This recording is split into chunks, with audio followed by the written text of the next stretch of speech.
Hey, what is going on, everybody? It's me, Earl here, and today I have something very special today. So this was my old Audi A4 that I got back in 2019, late 2019. This is an 06 model with a 2.0 liter turbo 4-cylinder. Still holds up really well today in terms of design. This was when they had the first revision between like the ugly fat bumpers, and this is like the first streamlined one, which is really nice. It's definitely a first for Audi, and other manufacturers slowly copied it. I think the first one of this design was the Audi TT. We got the S-Line 18-inch rims. I bought these like a year later, but they're pretty bad actually now. The story about this is that I sold this to one of my close friends. He got it for a sweet deal out of me because it had so many problems that I didn't want to deal with, and I was kind of bored with it, so I wanted to get a newer, car. Let's go ahead and check out the overall design. So the back is probably one of my favorite part of this car. It's very simple, and this was back then when the Audi had the new philosophy design where it just streamlines and goes, there's no bumper that interrupts the simple, sleek design. That's why it really holds up really well today. So this is technically a teenager's car now, so as you can see, there's a lot of crap in the back, but the space in the trunk is pretty decent. We're gonna go ahead and check out the back seat. Wow, quite nasty. So the inside is very tight. We get the sagging headliner, which is very typical for, oh, that doesn't even work, does it? We got the sagging headliner, like the typical Volkswagen of this era. Over time, when you don't do the maintenance on the sunroof, water gets into it and the adhesive just loses its adhesion over time, and this is how it starts off, with a sagging headliner. I love the black and aluminum trim piece, and this is actually real aluminum, unlike the fake chrome on the Mercedes C-Class that I have. Let's go ahead and check out the front. Alright, the front. Now we don't have the cracked screen because that got fixed. Again, with the aluminum trim piece that wraps around, basically feels like it's hugging you, which is one of the reasons why I really love this car. Overall, I think the interior on this car is much better than the Mercedes, but it is bias based, but in my opinion, this has a better feel to it. Here on the driver's side, like I said, this is a driver's car, and it really just feels right to be in this cabin. And this steering wheel, oh my gosh, I love the steering wheel. Even today, it doesn't look old. I believe they still use this in the B8 era of A4s and the S5s. It's got about 127,000 miles on it, so I sold this around 125, so I'd say that's about 2,000. Actually no, I believe I sold this at 126. I believe I sold this at 126, so he only took about 1,000 miles so far in the past 3 years, which, I mean, the 3 months that he owns this car, and that's pretty good actually. So let's go ahead and take a look at the engine. Oil is still pretty good. I mean, he did just barely drive this, so I can understand why, but I remember when this engine was very clean, and now it's kind of dusty, unfortunately, but it is not my car anymore. We got a new alternator, new serpentine belt. It does need new tensioners, so it tends to shake quite a bit, but other than that, this car is completely fine to drive. It does need to be topped off, like I said, with the coolant.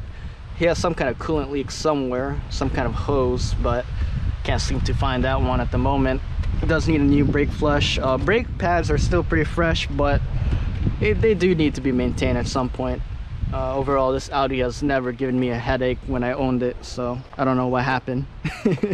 These are the R8 coil packs. Because this was APR tuned, and it still is APR tuned, so that means that this is tuned to 240 horsepower and 300 pound-feet of torque. Still pretty decent power. It does pick up. Overall, pretty decent engine platform. This is an enthusiast car now, because this is like the point where this car is quite old. A lot of people just do an engine swap and call it a day. If I ever get this car back again, I will do a 2.7 liter twin turbo swap, which would be a really good platform for this car. It probably gives this like around 350 horsepower, which for this small of a car, I think it will definitely take off. So we're gonna go ahead and take this car for a drive now and see how it performs. I don't remember the trunk not working, Nate. I don't remember it. Man, I love this type of key. Oh, look at that. Lights up like a Christmas tree. Alright, so this does need some TLC with the power steering, but overall the power steering works, I'd say 50%. You just need some new hoses and all that, because we did fix the power steering because it went out. Man, this is always why I forgot about this. It's so inconveniently placed. Brings back memories. Let's go ahead and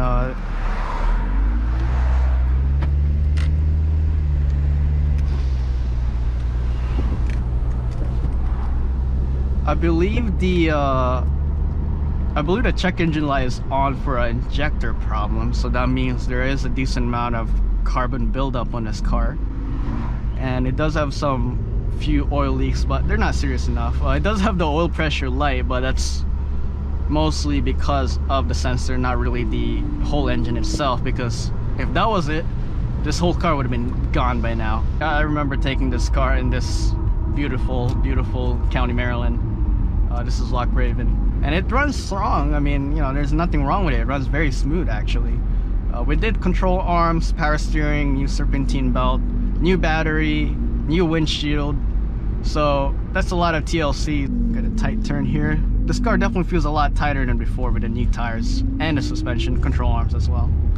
One thing I do remember is how shiny and slippery these so these seats are very slippery. I forgot about that.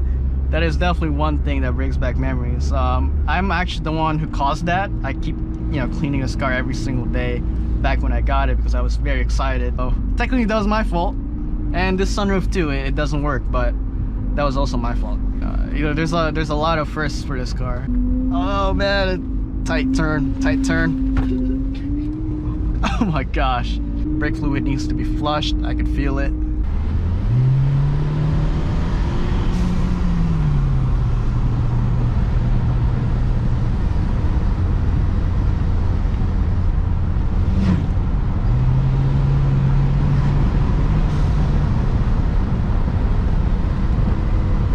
I remember the first time I drove in this area, I almost got T-boned with this car because some lady was speeding and I was just getting out of this. This is a very difficult intersection right here.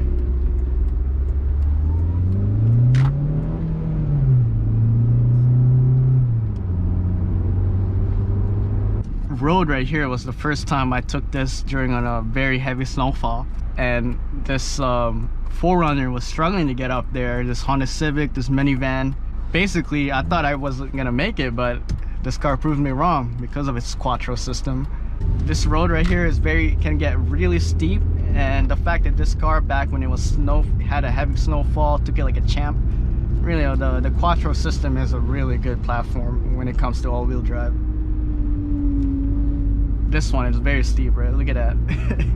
I mean, overall, would I still own this car if I ever had the chance? Yeah, absolutely. I would probably get an engine swap on it, honestly.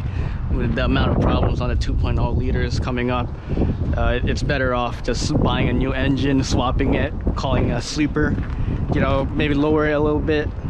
And these are some off-roading heights right here, man. One good thing in Baltimore, you don't need that. You definitely need these heights for sure when you go to Baltimore. But overall, this car was a blast to drive again. Definitely some memories, but hey, I'll savor that for later. Hope you guys enjoyed this video. You know, just a little bit of a update on this Audi A4 B7 that I got here.